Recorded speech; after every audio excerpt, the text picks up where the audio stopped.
Welcome to Penrose Learning, where we make understanding easy.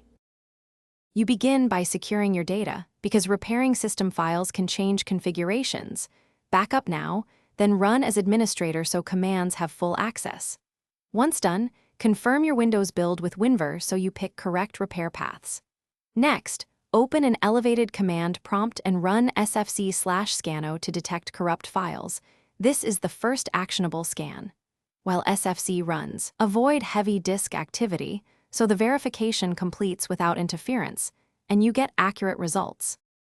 If SFC reports unrepaired files, run dism/online/cleanupimage/restore health to fetch and replace corrupted components. Dism repairs the component store that SFC uses.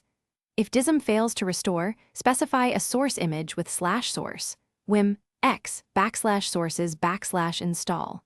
Wim 1 and ensure the image matches your build.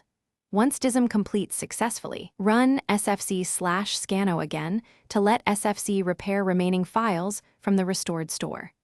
After repairs, reboot normally and verify system stability. Check Event Viewer and run targeted apps to confirm fixes. If problems persist, boot into safe mode and repeat SFC and Dism to avoid third-party interference.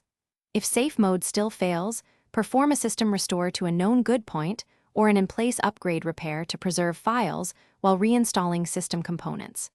Make sure to inspect the CBS log for specific file failure lines. That log is your key troubleshooting artifact when automated tools don't finish the job.